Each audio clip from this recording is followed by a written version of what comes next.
Hi friends, welcome back to ವಿಪ್ರತು story point. ಸ್ನೇಹಿತರೆ, ನಿಮಗೆಲ್ಲರಿಗೂ ವರಮಹಾಲಕ್ಷ್ಮಿ ಹಬ್ಬದ ಹಾರ್ದಿಕ ಶುಭಾಶಯಗಳು. ಆ ಲಕ್ಷ್ಮೀ ದೇವಿ ನಿಮಗೆ ಅಷ್ಟೈಶ್ವರ್ಯ ಕೊಟ್ಟು ಕಾಪಾಡಲಿ ಅಂತ ನಾನು ದೇವ್ರ ಹತ್ರ ಕೇಳ್ಕೊಂತೀನಿ. ಕತೆಗೆ ಹೋಗೋಣ. ಅನ್ವಿತಾ ತಲೆ ಎತ್ತಿ ನೋಡಿದ್ಲು. ಮೇಹರ್ ಮಗುವನ್ನ ಎತ್ಕೊಂಡು ಬರ್ತಾ ಇದ್ಲು. ಅವಳ ಹಿಂದೆನೆ ಸ್ಕೈ ಬ್ಲೂ ಟೆಕ್ಸ್ಡೋ ಸೂಟ್ ಧರಿಸಿ ಕೂಲಿಂಗ್ ಗ್ಲಾಸ್ ಹಾಕಿ 4 ಬಾಡಿ ಗಾರ್ಡ್ಗಳ ನಡುವೆ ರಾಜಗಾಂಭೀರ್ಯದಿಂದ ನಡೆದ್ ಬರ್ತಿದ್ದ ಆಶಿಕ್ ಜೋಯಿಶ್ ಕಾಣಿಸ್ದ. ಅವನನ್ನ ನೋಡಿ ಅನ್ವಿತಾ ಶಾಕ್ ಆದ್ಲು. ಆಶಿಕ್ ಹತ್ರ ಬರ್ತಿದ್ದಂತೆ ಅವಳು ಆತಂಕದಿಂದಲೇ ಕೇಳಿದ್ಲು, ಆಶಿಕ್, ನೀವ್ ಇಲ್ಲಿಗೂ ಬಂದಿದ್ದೀರಾ? ನನ್ನನ್ನ ಫಾಲೋ ಮಾಡ್ತಿದ್ದೀರಾ? ನಾನ್ ಕಾಲ್ ಮಾಡೋವರೆಗೂ ಬರ್ಬೇಡಿ ಅಂತ ಹೇಳಿಲ್ವಾ? ಇದು ಸಣ್ಣ ಊರು, ಯಾರಾದ್ರೂ ನೋಡಿದ್ರೆ ದೊಡ್ಡ ವಿಷಯ ಆಗುತ್ತೆ. ಜೀವನದಲ್ಲಿ ನನಗಿರೋ ಸಮಸ್ಯೆಗಳು ಸಾಲದು ಅಂತ ನೀವು ಬಂದು ಕಿರಿಕಿರಿ ಮಾಡ್ತಿದ್ದೀರಲ್ಲ. ಮುಖದಲ್ಲಿ ಟೆನ್ಷನ್ ತುಂಬಿಕೊಂಡು ಮಾತಾಡ್ತಿದ್ದ ಅನ್ವಿತಾಳನ್ನ ನೋಡಿ ಆಶಿಕ್ ಮುಗುಳ್ನಕ್ಕ. ತನ್ನ ಗ್ಲಾಸ್ ತೆಗೆದು ಬಾಡಿಗಾರ್ಡ್ಗೆ ಕೊಟ್ಟ. ನಂತರ ನೇರವಾಗಿ ಬಂದು ಅವಳ 2 ಹೆಗಲ ಮೇಲೆ ಕೈ ಇಟ್ಟು ಹೇಳ್ದ, ಕೂಲ್ ಕೂಲ್ ಜಾನ್ಸಿ ರಾಣಿ. ಹೆತ್ತವ್ರ ಮನೆಗ್ ಬಂದ್ರೆ ಹೆಣ್ಮಕ್ಳು ಆಟಿಟ್ಯೂಡ್ ಬದಲಾಗುತ್ತೆ ಅಂತ ಕೇಳಿದ್ದೆ, ಆದ್ರೆ ನಿನ್ನಲ್ಲಿ ಅದು ಡಬಲ್ ಆಗಿದೆ. ಮೊದಲು ನಾನು ಹೇಳೋದನ್ನ ಕೇಳು. ನಾನ್ ನಿನ್ನನ್ನ ಫಾಲೋ ಮಾಡಿಲ್ಲ. ನೀನ್ ನಿಂತಿರೋ ಈ ಹೋಟೆಲ್ ನಮ್ಮದೇ ಕಂಪ್ನಿಯದ್ದು. ನಾನು ನನ್ನ ಸ್ವಂತ ಹೋಟೆಲ್ನಲ್ಲೇ ಇರ್ತೀನಿ ಅಂತ ನಿನ್ಗೆ ಮೊದಲೇ ಹೇಳಿದ್ದೆ. ಈಗ ಯಾರು ಯಾರನ್ನ ಫಾಲೋ ಮಾಡಿದಂತ ನೀನೇ ಡಿಸೈಡ್ ಮಾಡು. ಆಶಿಕ್ ಮುಂದುವರಿಸ್ದ, ನೀನ್ ಇಲ್ಲಿದ್ಯಾ ಅಂತ ನನ್ಗೆ ಗೊತ್ತೇ ಇರ್ಲಿಲ್ಲ. ಪೂಲ್ ಸೈಡ್ ನಲ್ಲಿ ಮಕ್ಳು ನೋಡಿ ನಾನೇ ಶಾಕ್ ಆದೆ. ರಿಹಾನ್ ನಿನ್ನೆ ರಾತ್ರಿ ನೀವ್ ಇಲ್ಲಿಗೆ ಬಂದ್ ವಿಷಯ ಹೇಳ್ದ, ಹಾಗಾಗಿ ಮೀಟ್ ಮಾಡೋಣ ಅಂತ ಬಂದೆ. ಆಶಿಕ್ ಮಾತ್ ಕೇಳಿದ ತಕ್ಷಣ ಅನ್ವಿತಾಗೆ ತಾನು ಆತರ ಪಟ್ಟು ಮಾತಾಡಿದ್ದು ಅರ್ಥವಾಗಿ ಮುಖ ಮುಜುಗರದಿಂದ ಕೆಂಪಾಯ್ತು. ಫರ್ಹಾನ್, ಮೇಹರ್ ಮತ್ತೆ ಹೋಟೆಲ್ ಸಿಬ್ಬಂದಿ ಎಲ್ರೂ ತಮ್ಮನ್ನೇ ನೋಡ್ತಿರೋದನ್ನ ಗಮನಿಸಿ ಅವಳು ನಿಧಾನವಾಗಿ ಆಶಿಕ್ ಕೈಗಳನ್ನ ತನ್ನ ಹೆಗಲ ಮೇಲಿಂದ ತೆಗೆದ್ಲು. ಸಾರಿ, ಇದು ನಿಮ್ ಹೋಟೆಲ್ ಅಂತ ನನಗೆ ಗೊತ್ತಿರ್ಲಿಲ್ಲ. ರಾತ್ರಿ ಅರ್ಜೆಂಟ್ನಲ್ಲಿ ರೂಮ್ ಬುಕ್ ಮಾಡ್ದೆ ಅಷ್ಟೆ ಅಂದ್ಲು ತಗ್ಗಿದ ಧ್ವನಿಯಲ್ಲಿ. ಆಶಿಕ್ ಗಂಭೀರವಾಗಿ, ಮನೇಲಿ ಏನೋ ನಡೆದಿದೆ ಅಂತ ರಿಹಾನ್ ಹೇಳ್ದ. ಮನೆಗೆ ಹೋದ್ 24 ಗಂಟೆಯೊಳಗೆ ನೀನು ಹೋಟೆಲ್ಗೆ ಬರೋಕೆ ಕಾರಣ ಏನು ಅನ್ವಿತಾ? ಏನಾಯ್ತಲ್ಲಿ ಅಂತ ಕೇಳ್ದ. ಅವನ ಧ್ವನಿಯಲ್ಲಿದ್ದ ಕಾಳಜಿಯನ್ನ ಕೇಳಿದ ಅನ್ವಿತಾಗೆ ಗಂಟಲು ಬಿಗಿದ್ ಬಂತು. ಕಣ್ಣುಗಳು ಕಣ್ಣೀರಿನಿಂದ ತುಂಬುದ್ವು. ಅವಳು ಏನೂ ಮಾತನಾಡ್ಲಾಗ್ದೆ ತಲೆ ತಗ್ಸಿದ್ಲು. ಕಣ್ಣೀರ ಹನಿಯೊಂದು ಪಕ್ಕದಲ್ಲಿದ್ದ ಆಶಿಕ್ನ ಅಂಗೈ ಮೇಲೆ ಬಿತ್ತು. ಆ ಕಣ್ಣೀರು ಅವಳ ಮನಸ್ಸಿನ ಆಳವಾದ ಗಾಯವನ್ನ ಆಶಿಕ್ಗೆ ಸ್ಪಷ್ಟವಾಗಿ ಹೇಳ್ತಾ ಇತ್ತು.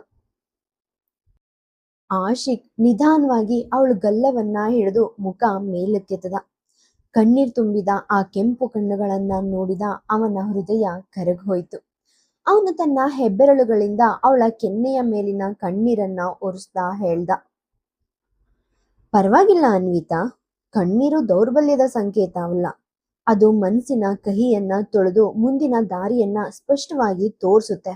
ನಿನ್ ಸಮಸ್ಯೆಗೆ ಕಾರಣ ಏನೇ ಇರ್ಲಿ, ನೀನು ಎದುರಿಸಿ ನಿಲ್ಲೋವರೆಗೆ ಯಾವುದು ನಿನ್ನನ್ನ ಸೋಲ್ಸೋಕೆ ಸಾಧ್ಯ ಇಲ್ಲ. ಇಲ್ಲಿವರೆಗೂ ನೀನು ಪ್ರತಿಯೊಂದು ಕಷ್ಟವನ್ನ ಎದುರಿಸಿ ಗೆದ್ದಿದ್ಯಾ. ಈ ಸಾರಿನೂ ಗೆಲ್ತೀಯ. ನನ್ ಜೊತೆಗಿದ್ದೀನಿ. ಅವನ ಆ ಭರವಸೆಯ ಮಾತುಗಳು ಅನ್ವಿತಾಳ ಮನಸ್ಸನ್ನ ಆಳವಾಗಿ ತಟ್ಟಿದ್ವು. ಸುತ್ತಮುತ್ತಲಿನ ಜನರ ಪರಿವೇ ಇಲ್ಲದೆ ಅವಳು ಇದ್ದಕ್ಕಿದ್ದಂತೆ ಆಶಿಕ್ನನ್ನ ಗಟ್ಟಿಯಾಗಿ ಅಪ್ಕೊಂಡ್ಲು. ಆಶಿಕ್ ಕ್ಷಣಕಾಲ ಅಚ್ಚರಿ ಪಟ್ರು. ತಕ್ಷಣ ಅವಳ ತಲೆಯ ಮೇಲೆ ಕೈ ಇಟ್ಟು ಪ್ರೀತಿಯಿಂದ ಸಾಂತ್ವನ ಹೇಳ್ದ. ಅವಳ ಹಣೆಗೆ ಮುತ್ತಿಟ್ಟು, ಅನ್ವಿತಾ, ನಿನ್ ಶಕ್ತಿಯನ್ನ ನೀನು ಮರಿಬೇಡ, ಎಲ್ಲನೂ ಸರಿ ಆಗುತ್ತೆ ಅಂತ ಸಾಂತ್ವನ ಮಾಡ್ದ. ವಾತಾವರಣವನ್ನ ಹಗುರಗೊಳಿಸಲು ಆಶಿಕ್ ನಗ್ತಾ, ಹೇ ಸಾಕು ಹತ್ತಿದ್ದು, ಹೀಗೆ ಅಳ್ತಿದ್ರೆ ನನ್ನ ಸ್ಟಾಫ್ ನನ್ ಮೇಲೆ ಡೌಟ್ ಪಡ್ತಾರೆ. ಅಂದ್ಹಾಗೆ ನಿನ್ ಫ್ರೆಂಡ್ಸ್ ಯಾರಂತ ನಮ್ಗೆ ಪರಿಚಯ ಮಾಡ್ಸಲ್ವಾ ಅಂದ ತುಂಟತನದಿಂದ. ಅನ್ವಿತಾ ನಾಚಿಕೆಯಿಂದ ಕಣ್ಣೀರನ್ನ ಒರೆಸ್ಕೊಂಡು ಹಿಂದಕ್ಕೆ ಸರಿದ್ಲು. ನಂತರ ಫರ್ಹಾನ್ ಮತ್ತೆ ಮೇಹರ್ ಕಡೆಗೆ ಕೈ ತೋರಿಸಿ, ಇವಳು ಮೇಹರ್, ನನ್ನ ಚೈಲ್ಡ್ಹುಡ್ ಫ್ರೆಂಡ್. ಇವರು ಫರ್ಹಾನ್, ಅವರ ಹಸ್ಬೆಂಡ್ ಮತ್ತೆ ನನ್ನ ಲಾಯರ್. ಇವತ್ತು ನಾನು ಇಷ್ಟು ಸ್ವಾವಲಂಬಿಯಾಗಿ ನಿಲ್ಲೋಕೆ ಇವರೇ ಕಾರಣ. ನನ್ನ ಕಷ್ಟ ದಿನಗಳಲ್ಲಿ ನನ್ನ ಸ್ವಂತ ಕುಟುಂಬಕ್ಕಿಂತ ಹೆಚ್ಚಾಗಿ ಇವ್ರು ನನ್ನ ಜೊತೆಗಿದ್ರು ಅಂದ್ಲು. ನಂತರ ಮೇಹರ್ ಕಡೆ ತಿರುಗಿ, ಮೇಹರ್, ಇವರು ಮಿಸ್ಟರ್ ಎನ್ನುವಷ್ಟರಲ್ಲೇ ಮೇಹರ್ ನಗ್ತಾ ಮಾತನ್ನ ಮುಂದುವರಿಸಿದ್ಲು. ಮಿಸ್ಟರ್ ಆಶಿಕ್ ಜೋಯಿಶ್, ಇವ್ರನ್ನ ಯಾರ್ ತಾನೇ ಗುರುತಿಸಲ್ಲ. ಮಾಧ್ಯಮಗಳಲ್ಲಿ ಇವ್ರ ಫೋಟೋ ನೋಡಿದ್ಮೇಲೆ ಮರೆಯೋಕಾಗುತ್ತಾ? ಅಷ್ಟಕ್ಕೂ ಹೀರೋ ತರ ಗ್ರ್ಯಾಂಡ್ ಎಂಟ್ರಿ ಕೊಟ್ಟ ಮೇಲೂ ಗೊತ್ತಾಗಲ್ವಾ? ಮಿಸ್ಟರ್ ಜೋಯಿಶ್, ನಿಮ್ಮನ್ನ ಭೇಟಿಯಾಗಿದ್ದು ತುಂಬಾ ಖುಷಿ ಆಯ್ತು. ಅನ್ವಿತಾಳನ್ನ ಅರ್ಥ ಮಾಡ್ಕೊಂಡು ಅವಳಿಗೆ ಇಷ್ಟೊಂದು ಗೌರವ ಮತ್ತೆ ಬೆಂಬಲ ಕೊಡೋ ವ್ಯಕ್ತಿ ಅವಳ ಲೈಫ್ ನಲ್ಲಿ ಇರೋದು ನಿಜಕ್ಕೂ ಸಂತೋಷದ ವಿಷಯ ಅಂದ್ಲು ಮೇಹರ್. ಮೇಹರ್ ಮಾತುಗಳನ್ನ ಕೇಳಿ ಆಶಿಕ್ ಮುಖದಲ್ಲಿ ಹೆಮ್ಮೆಯ ನಗು ಮೂಡ್ತು.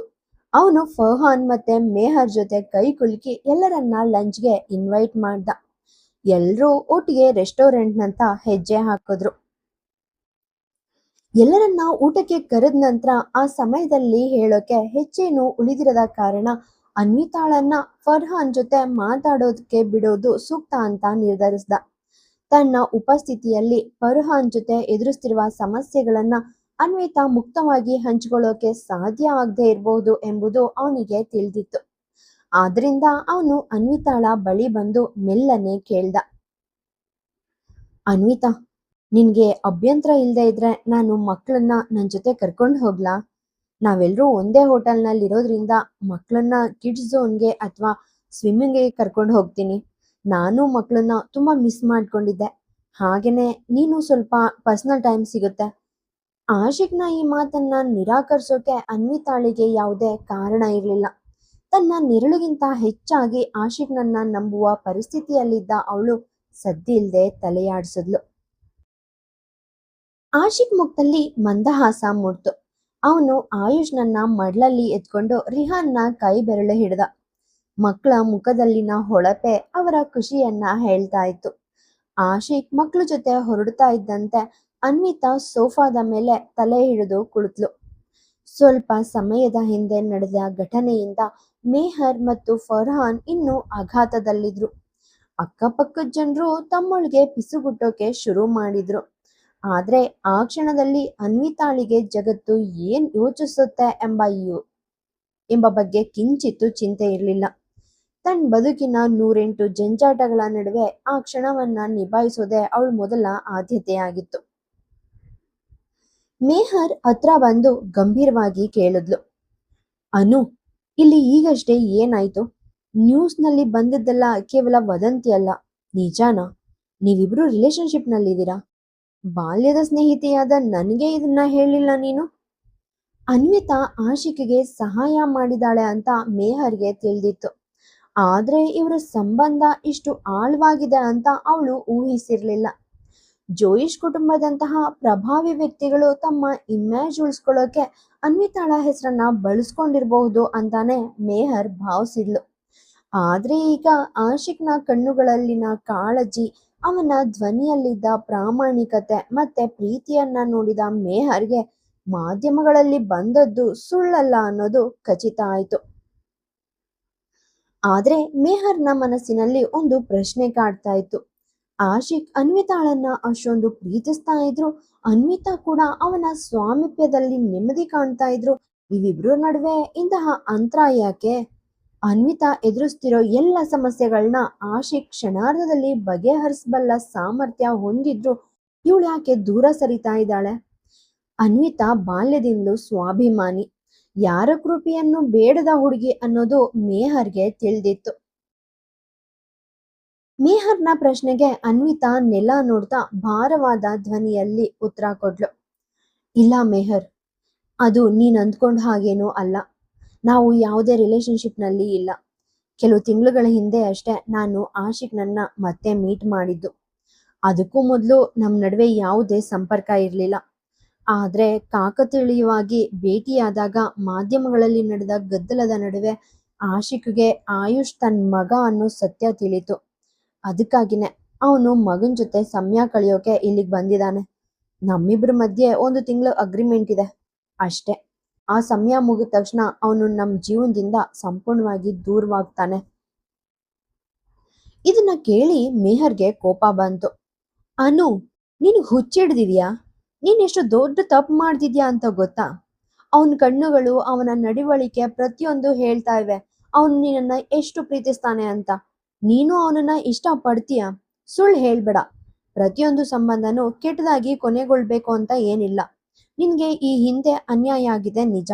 ಆದ್ರೆ ಎಲ್ರಿಗೂ ಲೈಫ್ನಲ್ಲಿ ಸೆಕೆಂಡ್ ಚಾನ್ಸ್ ಸಿಗೋದಿಲ್ಲ. ನೀನು ಸಿಕ್ಕಿರೋ ಅವಕಾಶವನ್ನ ಈ ರೀತಿ ಕೈ ಚೆಲ್ಬೇಡ. ಎಲ್ಲಾ ಸಂಬಂಧಗಳಲ್ಲೂ ರಿಸ್ಕ್ ಇದ್ದೇ ಇರುತ್ತೆ. ಇನ್ನೊಂದ್ಸಾರಿ ಯೋಚನೆ ಮಾಡು. ಇದರಿಂದ ನಿನ್ನೆಲ್ಲಾ ಸಮಸ್ಯೆಗಳಿಗೂ ಪರಿಹಾರ ಸಿಗುತ್ತೆ. ಅನ್ವಿತಾ ತಲೆಬಾಗಿ ಮೌನವಾಗಿ ಕೇಳ್ತಾ ಇದ್ಲು. ಆದ್ರೆ ಮನಸ್ಸಿನ ಒಳಗಿನ ಆತಂಕಗಳು ಬೇರೆನೇ ಇದ್ವು. ಆಶಿಕ್ನ ಪ್ರೀತಿಯಲ್ಲಿ ಸ್ವಾರ್ಥವಿಲ್ಲ ಅನ್ನೋದು ಅವಳಿಗೆ ತಿಳಿದಿತ್ತು. ಆದ್ರೆ ಆಶಿಕ್ನ ಹಿನ್ನೆಲೆ, ಅವನ ಶ್ರೀಮಂತಿಕೆ ಮತ್ತು ಸಮಾಜದಲ್ಲಿನ ಅವನ ಸ್ಥಾನಮಾನ ಒಂದ್ ಕಡೆಯಾದ್ರೆ, ತಾನು ವಿಚ್ಛೇದಿತ ಮಧ್ಯಮ ವರ್ಗದ ಮಹಿಳೆ ಎಂಬ ಕೀಳರಿಮೆ ಅವಳನ್ನ ಕಾಡ್ತಾ ಇತ್ತು. ಅವನು ಆಕಾಶವಾದ್ರೆ ತಾನು ಭೂಮಿ ಎಂಬ ಭಾವನೆ ಅವಳಲ್ಲಿತ್ತು. ಹಿಂದೆ ವಿರಾಜ್ನ ಜೊತೆಗಿನ 3 ವರ್ಷಗಳ ವೈವಾಹಿಕ ಜೀವನದಲ್ಲಿ ಹೆಂಡತಿಯಾಗಿ ಎಲ್ಲ ಕರ್ತವ್ಯಗಳನ್ನ ನಿಷ್ಠೆಯಿಂದ ಪೂರೈಸಿದ್ರು. ಕೊನೆಗೆ ಸಿಕ್ಕಿದ್ದು ದ್ರೋಹ ಮತ್ತೆ ಕಣ್ಣೀರ್ ಮಾತ್ರ. ಅಪಾರ ಪ್ರೀತಿ ತೋರ್ತಾ ಇದ್ದ ಗಂಡನೇ ಇನ್ನೊಬ್ಬ ಮಹಿಳೆಯ ಜೊತೆ ಸಂಬಂಧವಿಟ್ಕೊಂಡು ಬದುಕನ್ನ ಛಿದ್ರಗೊಳಿಸಿದಾಗ ಅವಳು ಕಳ್ಕೊಂಡ ನಂಬಿಕೆಯನ್ನ ಮತ್ತೆ ಮರಳಿ ಪಡೆಯೋದು ಸುಲಭವಾಗಿರ್ಲಿಲ್ಲ.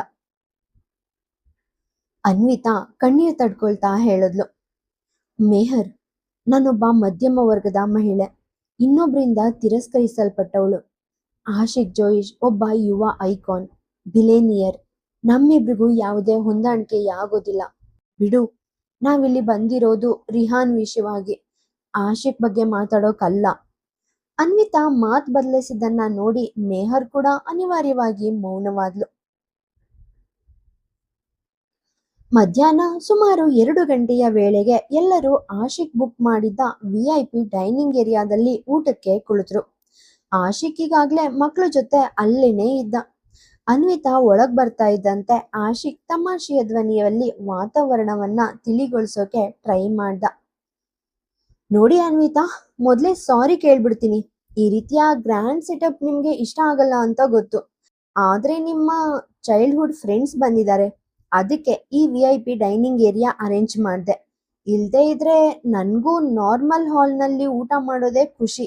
ಮತ್ತೆ ನೀವು ಝಾನ್ಸಿ ರಾಣಿ ಲಕ್ಷ್ಮೀಬಾಯಿ ಅಂತೆ ಕೋಪ ಮಾಡ್ಕೊಂಡು ನನ್ನ ಪ್ರೀತಿ ಆತಿಥ್ಯವನ್ನೆಲ್ಲ ಶೋಕಿ ಅಂತ ಕರಿಬೇಡಿ. ಸ್ವಲ್ಪ ಹೊತ್ತು ಕೋಪ ಕಂಟ್ರೋಲ್ ಮಾಡ್ಕೊಂಡು ಊಟ ಮಾಡ್ಬಿಡಿ ಅಂತ ಅನ್ವಿತಾಳ ಕಾಲೆಳೆದ. ಆಶಿಕ್ನ ತಮಾಷೆಯ ಮಾತಿಗೆ ಫರ್ಹಾನ್ ಮತ್ತೆ ಮೇಹರ್ ಮುಖದಲ್ಲಿ ನಗು ಮೂಡ್ತು. ಕೇವಲ 10 ನಿಮಿಷಗಳಲ್ಲಿ ಇಡೀ ವಾತಾವರಣ ಹಗುರವಾಯಿತು. ಆಶಿಕ್ನ ಸರಳತೆ ಮತ್ತು ಎಲ್ಲರನ್ನು ತನ್ನವರಂತೆ ಕಾಣುವ ಗುಣವನ್ನ ನೋಡಿ ಮೇಹರ್ ಮತ್ತು ಫರ್ಹಾನ್ ಮನಸಾರೆ ಮೆಚ್ಕೊಂಡ್ರು. ಊಟದ ಸಮಯದಲ್ಲಿ ಮೇಹರ್ ಅನ್ವಿತಾಳ ಶಾಲಾ ಕಾಲೇಜು ದಿನಗಳ ನೆನಪುಗಳನ್ನ, ಅವಳ ಪ್ರತಿಭೆ ಮತ್ತು ತಂದೆಯ ಮೇಲಿದ್ದ ಪ್ರೀತಿಯಿಂದಾಗಿ ಅವಳು ಹೇಗೆ ಮದ್ವೆಗೆ ಒಪ್ಕೊಂಡ್ಲು ಎಂಬುದನ್ನೆಲ್ಲ ಆಶಿಕ್ ಜೊತೆಗೆ ಹಂಚ್ಕೊಂಡ್ಲು. ಊಟ ಮುಗಿದ ನಂತರ ಮಕ್ಕಳು ಕೇರ್ ಟೇಕರ್ ಜೊತೆ ಆಟ ಆಡೋಕೆ ಹೋದ್ರು. ಫರ್ಹಾನ್ ಮತ್ತೆ ಮೇಹರ್ ಆಶಿಕ್ಗೆ ಧನ್ಯವಾದ ತಿಳಿಸಿ ಅಲ್ಲಿಂದ ಹೊರಟ್ರು. ಅನ್ವಿತಾ ಮತ್ತು ಆಶಿಕ್ ರೂಮ್ನ ಕಡೆಗೆ ಹೆಜ್ಜೆ ಹಾಕಿದ್ರು. ಅನ್ವಿತಾಳ ಮುಖದಲ್ಲಿದ್ದ ದುಃಖವನ್ನ ನೋಡಿ ಅವಳನ್ನ ಒಂಟಿಯಾಗಿ ಬಿಡೋಕೆ ಆಶಿಕ್ಗೆ ಮನಸ್ಸಿರ್ಲಿಲ್ಲ. ರೂಮ್ ಬಾಗ್ಲು ಬಳಿ ಬಂದು ಕಾರ್ಡ್ ಕೀ ತೆಗಿತಾ ಇದ್ದಾಗ ಆಶಿಕ್ ನಿಂತು ಮೆಲ್ಲನೆ ಹೇಳ್ದ, ನೀವು ರೆಸ್ಟ್ ತಗೊಳ್ಳಿ, ತುಂಬಾ ಸುಸ್ತಾಗಿ ಕಾಣ್ತಿದ್ದೀರಿ. ಮಕ್ಕಳು ನನ್ನ ಬಳಿ ಸೇಫ್ ಆಗಿರ್ತಾರೆ. ನಿಮ್ಗೇನಾದ್ರೂ ಬೇಕಿದ್ರೆ ಹಿಂಜರಿದೆ ಕಾಲ್ ಮಾಡಿ, ನಾನು ಇಲ್ಲೇ ಇರ್ತೀನಿ. Take care. ನಾನು ಹೊರಡ್ತೀನಿ. ಆಶಿಕ್ ಭಾರವಾದ ಮನಸ್ಸಿನಿಂದ ಹಿಂತಿರುಗಿ ಹೊರಡೋಕೆ ಹೆಜ್ಜೆ ಇಡ್ತಾ ಇದ್ದಂತೆ ಅನ್ವಿತಾ ಹಿಂದಿನಿಂದ ಬಂದು ಅವನ ಮಣಿಕಟ್ಟನ್ನ ಗಟ್ಟಿಯಾಗಿ ಹಿಡ್ಕೊಂಡ್ಲು. ಆಶಿಕ್ ಆಶ್ಚರ್ಯದಿಂದ ತಿರುಗಿ ನೋಡಿದಾಗ ಅನ್ವಿತಾಳ ಕಣ್ಣುಗಳಲ್ಲಿ ಜಗತ್ತಿನ ಸಮಸ್ತ ನೋವು ತುಂಬಿಕೊಂಡಿತ್ತು. ಅವಳು ತುಟಿ ಬಿಚ್ಚಿ ಏನನ್ನೂ ಹೇಳಲಿಲ್ಲ. ಕೇವಲ ಕಣ್ಣೀರು ತುಂಬಿದ ನೋಟದಲ್ಲೇ ಹೋಗ್ಬೇಡ, ಇಲ್ಲೇ ಇರು ಅಂತ ಬೇಡ್ಕೊಳ್ತಾ ಇದ್ಲು. ಆ ಕ್ಷಣದಲ್ಲಿ ಅವಳನ್ನ ಬಿಟ್ಟು ಹೋಗುವ ಶಕ್ತಿ ಆಶಿಕ್ನ ಹೃದಯಕ್ಕೂ ಇರಲಿಲ್ಲ. ಹೋಟೆಲ್ ರೂಮ್ ಹೊರಗೆ ನಿಂತಿದ್ದ ಆಶಿಕ್ನ ಮಣಿಕಟ್ಟನ್ನ ಅನ್ವಿತಾ ಇನ್ನೂ ಗಟ್ಟಿಯಾಗಿ ಹಿಡ್ಕೊಂಡಿದ್ಲು. ಅವಳ ಕಣ್ಣುಗಳಲ್ಲಿ 108 ಮಾತುಗಳು ಹೇಳೋಕೆ ರೆಡಿಯಾಗಿದ್ರು ತುಟಿಗಳಿಂದ ಶಬ್ದ ಹೊರಬರ್ತಾ ಇರಲಿಲ್ಲ. ಕೆಲವೊಮ್ಮೆ ಮೌನವೇ 1000 ಮಾತುಗಳಿಗಿಂತ ಪ್ರಭಾವಶಾಲಿಯಾಗಿರುತ್ತೆ. ಆ ಉದ್ದನೆಯ ಕಾರಿಡಾರ್ನಲ್ಲಿ ಆವರಿಸಿದ ನಿಶ್ಶಬ್ದದಲ್ಲಿ ಇಬ್ರು ಏನು ಮಾತಾಡ್ದೇನೆ ಪರಸ್ಪರರ ಭಾವನೆಗಳನ್ನ ಅರ್ಥ ಮಾಡ್ಕೊಳ್ತಾ ಇದ್ರು. ಮಧ್ಯಾಹ್ನದ ಸಮಯವಾದ್ರಿಂದ ಇಡೀ ಕಾರಿಡಾರ್ ಸಂಪೂರ್ಣವಾಗಿ ಖಾಲಿಯಾಗಿತ್ತು. ಅಪರೂಪಕ್ಕೆ ಒಬ್ಬಿಬ್ರು ರೂಮ್ ಸರ್ವಿಸ್ ಸಿಬ್ಬಂದಿ ಹಾದು ಹೋದ್ರು. ಇವರ ಸ್ಥಿತಿಯನ್ನ ನೋಡಿ ಸದ್ದಿಲ್ದೆ ಮುಂದೆ ಸಾಗಿದ್ರು. ಇಷ್ಟು ದಿನಗಳಲ್ಲಿ ಅನ್ವಿತಾ ತನ್ನ ಕಡೆಯಿಂದ ಇಂತಹ ಒಂದು ಹೆಜ್ಜೆ ಇಟ್ಟಿದ್ದು ಇದೇ ಮೊದಲು. ಎಲ್ಲಿ ಅವಳು ಮತ್ತೆ ತನ್ನ ಮನಸ್ಸನ್ನ ಬದಲಾಯಿಸಿ ದೂರ ಸರಿತಾಳೋ ಎಂಬ ಆತಂಕನೂ ಅವಳ ಮುಖದಲ್ಲಿ ಎದ್ದು ಕಾಣ್ತಾ ಇತ್ತು. ಅದಕ್ಕಾಗಿನೇ ಆಶಿಕ್ ಅವಳನ್ನ ತಡೆಯೋಕ್ ಹೋಗ್ಲಿಲ್ಲ. ಅವನು ಏನನ್ನು ಕೇಳ್ದೆ ಏನನ್ನು ಹೇಳ್ದೆ ಸುಮ್ಮನೆ ನಿಂತಿದ್ದ. ಆ ಕಠಿಣ ಪರಿಸ್ಥಿತಿಯಲ್ಲಿ ಅನ್ವಿತಾ ತನ್ನ ನೋವನ್ನ ಹಂಚ್ಕೊಳ್ಳೋಕೆ ತನ್ನನ್ನ ಅರ್ಹನೆಂದು ಭಾವಿಸಿದ್ದೇ ಆಶಿಕ್ಗೆ ದೊಡ್ಡ ಸಮಾಧಾನವಾಗಿತ್ತು. ತನ್ನೊಳಗಿನ ನೋವನ್ನ ಮುಚ್ಚಿಡೋಕೆ ಅವಳು ನಗುವ ಮುಖವಾಡ ಧರಿಸಿದ್ಲು. ಆದ್ರೆ ಈಗ ಆ ಮುಖವಾಡವು ಕಳಚಿ ಬಿದ್ದಿತ್ತು. ಅನ್ವಿತಾ ಸಾಕಷ್ಟು ಧೈರ್ಯವನ್ನ ಒಟ್ಟುಗೂಡಿಸ್ಕೊಂಡು ನಡುಗುವ ಧ್ವನಿಯಲ್ಲಿ ಆಶಿಕ್ನ ಮುಖ ನೋಡಿ ಹೇಳಿದ್ಲು, ನೀವು ಸ್ವಲ್ಪ ಹೊತ್ತು ನನ್ ಜೊತೆನೆ ಇಲ್ಲೇ ಇರಬಹುದಾ ಆಶಿಕ್? ಇವತ್ತು ಈ ಒಂಟಿತನಕ್ಕೆ ನಾನು ಯಾಕೆ ಇಷ್ಟೊಂದು ಹೆದರ್ತಿದ್ದೀನಿ ಅಂತ ನನ್ಗೆ ತಿಳಿತಾ ಇಲ್ಲ. ಏನನ್ನೋ ಶಾಶ್ವತವಾಗಿ ಕಳ್ಕೊಳ್ತಿದ್ದೀನಿ ಅನ್ನೋ ಭಯ ನನ್ನನ್ನ ಕಾಡ್ತಾ ಇದೆ. ಈ ಹೋಟೆಲ್ ರೂಮ್ನ ಗೋಡೆಗಳು ನನ್ನನ್ನ ತಿನ್ನೋಕ್ ಬರ್ತಿರುವಂತೆ ಭಾಸವಾಗ್ತಾ ಇದೆ. ಈ ಚಡಪಡಿಕೆಗೆ ಸ್ವಲ್ಪ ನೆಮ್ಮದಿ ಸಿಗುವವರೆಗೂ ನನ್ನ ಜೊತೆ ಇರಿ. ಆಮೇಲೆ ಬೇಕಾದ್ರೆ ಹೋಗ್ಬೋದು. ಆದ್ರೆ ದಯವಿಟ್ಟು ಈಗ ಹೋಗ್ಬೇಡಿ. ಅನ್ವಿತಾಳ ಈ ಮಾತುಗಳನ್ನ ಕೇಳಿ ಆಶಿಕ್ ಅವಳ ಅಂಗೈಗೆ ಮುತ್ತಿಟ್ಟ. ನಂತರ ಅವಳ ಕೈಯನ್ನ ತನ್ನ ಎದೆಯ ಮೇಲಿಟ್ಕೊಂಡು ಇನ್ನೊಂದು ಕೈಯನ್ನ ಅವಳ ಕೆನ್ನೆಗಳ ಮೇಲಿದ್ದ ಕಣ್ಣೀರನ್ನ ಒರೆಸ್ತಾ ಹೇಳ್ದ, ಅನು, ಈ ಹೃದಯ ಬಡಿತ ನೀನು ಕೇಳಿಸ್ತಾ ಇದ್ಯಾ? ಹಿಂದೆ ಒಂದು ಕಾಲದಲ್ಲಿ ಇದು ಬಡಿತಾ ಇತ್ತು. ಆದ್ರೆ ಬದುಕೋ ಆಸೆನೆ ನನ್ನಲ್ಲಿ ಸತ್ತು ಹೋಗಿತ್ತು. ನೀನು ನನ್ನ ಜೀವನಕ್ಕೆ ಬಂದ ಮೇಲೆ ನನಗೆ ಬದುಕಿನ ನಿಜವಾದ ಅರ್ಥ ಕಲಿಸಿದೆ. ನೀನು ದೂರವಾದ ಮೇಲೂ ನನಗೆ 2 ವಿಷಯಗಳು ಸ್ಪಷ್ಟವಾದವು. ಮೊದಲನೇದು, ನಾನು ಮತ್ತೆ ಸಾಯೋಕೆ ಬಯಸೋದಿಲ್ಲ. ಎರಡನೇದು, ಈ ಹೃದಯದ ಬಡಿತಕ್ಕೆ ನೀನ್ ಮಾತ್ರ ಅರ್ಹಳು. ನೀನ್ ಕೇವಲ ಸ್ವಲ್ಪ ಸಮಯದ ಬಗ್ಗೆ ಮಾತಾಡ್ತಿದ್ಯಾ, ಆದ್ರೆ ನಾನು ನನ್ನ ಇಡೀ ಜೀವನವನ್ನ ನಿನ್ನೊಂದಿಗೆ ಕಳಿಯೋಕ್ ಬಂದಿದ್ದೀನಿ. ನಿನ್ನ ಸಂತೋಷದಲ್ಲಿ ನಾನಿರದೇ ಇದ್ರು ನಿನ್ ಕಷ್ಟದ ಸಮಯದಲ್ಲಿ ನಿನ್ ಜೊತೆಗಿರೋದನ್ನ ಯಾರಿಂದಲೂ ತಡೆಯೋಕೆ ಸಾಧ್ಯ ಇಲ್ಲ. ಹೀಗೇಳ್ತಾ ಆಶಿಕ್ ಅವಳ ಹಣೆಗೆ ಮುತ್ತಿಟ್ಟ. ಅನ್ವಿತಾ ಮೌನವಾಗಿ ಬಾಗ್ಲು ತೆರೆದು ಒಳಗ್ ಹೋದ್ಲು. ಆಶಿಕ್ ಅವಳನ್ನ ಹಿಂಬಾಲಿಸ್ದ. ಅನ್ವಿತಾ ಮನಸ್ಸಿನಲ್ಲಿ ಕಳೆದುಕೊಳ್ಳುವ ಭಯ ಮತ್ತು ಹಿಂದಿನ ಕಹಿ ನೆನಪುಗಳ ಭಾರ ತುಂಬಾ ಹೆಚ್ಚಾಗಿತ್ತು. ಅಷ್ಟು ವರ್ಷಗಳ ನಂತರ ಮತ್ತೆ ವಿರಾಜ್ನನ್ನ ಎದುರಿಸ್ಬೇಕಲ್ಲ ಎಂಬ ಆತಂಕ ಅವಳನ್ನ ಒಳಗಿನಿಂದನೇ ಕೊಲ್ತಾ ಇತ್ತು. ಕಳೆದ 24 ಗಂಟೆಗಳಿಂದ ತನ್ನೊಳಗೆ ಹೋರಾಡ್ತಿದ್ದ ಅನ್ವಿತಾ ಸೋಫಾದ ಮೇಲೆ ಕುಳಿತು ಕಣ್ಮುಚ್ಚಿದ್ಲು. ಅಷ್ಟರಲ್ಲಿ ಆಶಿಕ್ನ ಫೋನ್ ರಿಂಗ್ ಆಯ್ತು.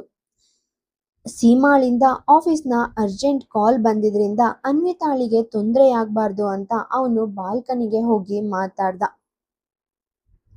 ಸುಮಾರು ಅರ್ಧ ಗಂಟೆಯ ನಂತರ ಆಶಿಕ್ ರೂಮ್ಗೆ ಹಿಂತಿರುಗಿದಾಗ ಅನ್ವಿತಾ ಸೋಫಾದ ಮೇಲೆ ಇರಲಿಲ್ಲ. ಮುಖ್ಯ ಬಾಗ್ಲು ಒಳಗಿನಿಂದ ಲಾಕ್ ಆಗಿರೋದನ್ನ ನೋಡಿ ಅವಳು ಹೊರಗೆ ಹೋಗಿಲ್ಲ ಅಂತ ಖಚಿತಪಡಿಸ್ಕೊಂಡ.